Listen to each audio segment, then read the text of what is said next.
मित्रों नमस्कार। मैं हूं संजय सोनवणी। आज एक मजे की बात मैं आपको कहने जा रहा हूं। मैं जब हमारे देश के इतिहास के बारे में, संस्कृति के बारे में, समाज के बारे में सोचता हूं और हमारा वर्तमान देखता हूं तो लगता है हमारा देश अजीब देश है। हमारे देश के लोग इतने अजीब है कि संसार में ऐसे अजीब लोग शायद ही देखने को मिलेंगे। हम जब धर्म, संस्कृति, इतिहास की बात करते हैं तो हमें पता चलता है कि एक भी वैदिक सम्राट इस देश में नहीं था। इतिहास गवाह है कि इतिहास को ज्ञात पहला सम्राट चंद्रगुप्त मौर्य है जो वैदिक नहीं था। हमें सातवाहन मालूम है, वो वैदिक नहीं थे। हमें खारवेल मालूम है, वैदिक नहीं है। हमें भारशिव नाग मालूम है, राष्ट्रकूट मालूम है, शिलाहार, कर्कोटक जैसे राजघराने मालूम है, ये भी वैदिक नहीं है। तो भी हम ये समझते हैं कि वैदिक एज यानी वैदिक समय कभी इस देश में था, जबकि एक भी यहाँ तक कि गुप्त सम्राट भी वैदिक नहीं थे। वो वैदिक धर्म के 3 वर्णों में से नहीं थे। और एक बात बताता हूं, हमारे देश में आज भी, कल भी एक भी वैदिक देवता को पूजा नहीं जाता। ना इंद्र को, ना वरुण को, ना नासत्य को, किसी को नहीं पूजा जाता। तो भी कहते हैं कि हिंदू धर्म वेदों से पैदा हुआ है। कोई भी वैदिक देवता मूल रूप से हमारे देश में नहीं है। लोग कहते हैं विष्णु वैदिक देवता है, मगर विष्णु का मूल रूप से आज देश में पूजन नहीं होता, यजन नहीं होता।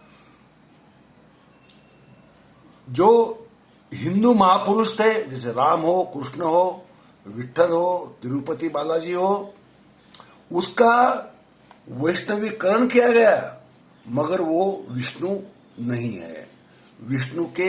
विष्णु के रूप में मंदिर इस देश में शायद ही आपको मिलेंगे। ब्रह्मा का एक ही मंदिर है, राजस्थान में पुष्कर में नहीं मिलेंगे। यहाँ सैकड़ों, हजारों, लाखों, करोड़ों शिव स्थान है, देवी स्थान है, यक्षों के पूजन होते हैं, ग्राम देवताओं के पूजन होते हैं, खेती देवता, जल देवता उनके पूजन होते हैं, गिरि देवताओं के पूजन होते हैं, मगर एक भी वैदिक देवता का पूजन नहीं होता। तो भी हम कहते हैं कि वैदिक संस्कृति से हिंदू धर्म बना है और हिंदू धर्म बात का है। ये मूल रूप से वेदों से उसका सृष्टि हुई है। रही महापुरुषों की बात, वेदों के महापुरुष है, वशिष्ठ है, अत्रि है। वेदों के मंत्र जिन्होंने लिखे वो ऋषि है, वो वैदिक जरूर है। आर्यभट्ट जैसा वैज्ञानिक भी वैदिक है, मगर बस बाकी राजा, महाराजा, कवि, महाकवि, व्यास हो, वाल्मीकि हो, कालिदास हो, शूद्रक हो, भास हो, ये वैदिक नहीं है। कहते ही नहीं, उनके साहित्य से पता चलता है कि वैदिक हो ही नहीं सकते, वैदिक है ही नहीं। वो सारे शिव के भक्त है, परम भक्त है। तो भी हम उन्हें वैदिक मानते हैं, जो शिव नाम की देवता वेदों में है ही नहीं।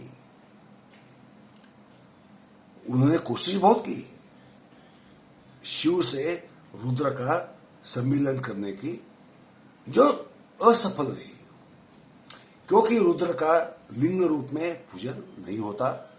रुद्र एक नहीं 11 है। रुद्र को माँ बाप है, रुद्र को बच्चे हैं।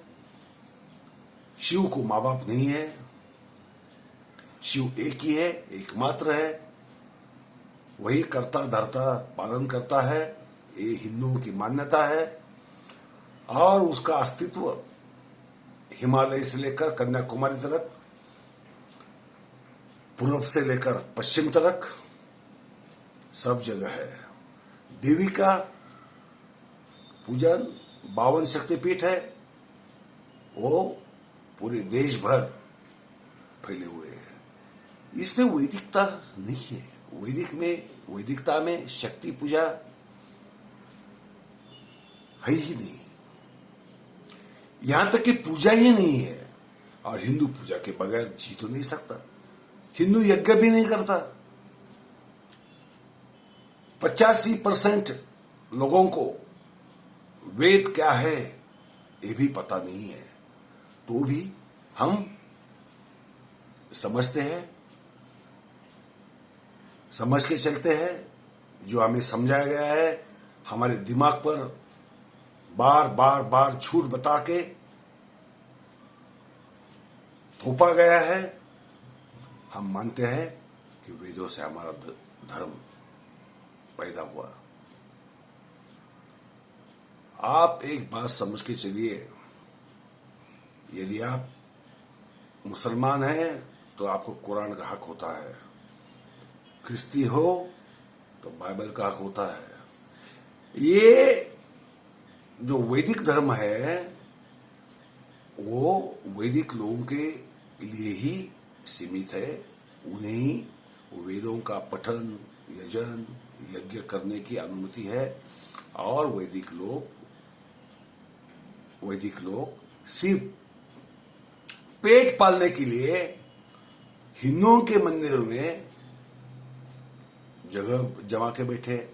मगर आज भी 90-95% हिंदू मंदिरों में, शिव मंदिर में, देवी मंदिर में पुजारी ब्राह्मण या वैदिक नहीं होते। ये हमें समझ लेना चाहिए। ये अपहरण है। शायद वैदिक धर्म ने हम पर काबू कर लिया। वो केवल जो वर्चस्वता भाव है, वो भावना हर इंसान में होती है, गोरों में होती है, कालों में होती है, पीलों में होती है।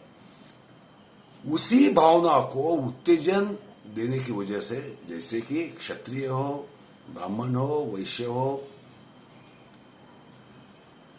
एक के नीचे एक ऐसी सीढ़ी हो, और हर किसी को लगता है कि मेरे ऊपर कोई है और मेरे नीचे भी कोई होना चाहिए। इस भावना को बढ़ावा देने के लिए ये वर्ण संस्था की रचना हुई वैदिक धर्म में, और जिसका असर इनके साथ साथ रहते हुए जैसे बीमारी फैलती है, वैसे ये बीमारी हिंदुओं में फैल गई। और हिंदू भी वो इतने नासमझ कि वो अपने आप में भी, व्यावसायिक जातियों में भी ऊंचा नीचा करने लगे। किसी के हाथ का खाना है, किसी के नहीं, किसी के हाथ का पानी पीना है, किसी के हाथ का नहीं, किसी को छूत मानना है, किसी को अछूत। ये बेवकूफी भरी भावनाएं अपने आप में लिए बैठे। वैदिक धर्म ने इस हिंदुस्तान में सबसे बड़ा पाप यह किया कि उच्च नीचता का तत्व ज्ञान रखा, और उच्च नीचता का तत्व ज्ञान इन हिंदुओं ने उठा लिया, सर आंखों पे बिठा लिया, और अपने आप को ऊंचा और किसी को नीचा मानना शुरू किया। हमारा देश बड़ा अजीब है, बहुत अजीब लोग हैं, बहुत अजीब देश है, बहुत अजीब सरफिरी व्यवस्था है। हमें तहे दिल से ये सोचना पड़ेगा, क्या हम सही है? क्या वैदिक व्यवस्था को, वैदिक वर्चस्ववाद को हमें मानना चाहिए? उन लोगों को सराठों पे बैठना चाहिए? उनके पैर छूने चाहिए? उनके पैर का पानी पीना चाहिए? जो आपका अपमान करते हैं, पुरुष सूक्त कहते, वो पुरुष सूक्त हमारे मंदिरों में कहा जाना चाहिए? हमें समझता नहीं है मित्रों। हमारा देश बड़ा अजीब है, लोग बड़े अजीब है। हमें बदलना होगा, हमें समझना होगा, हमें सुधरना होगा और हमें अपने आप को पहचानना होगा। धन्यवाद।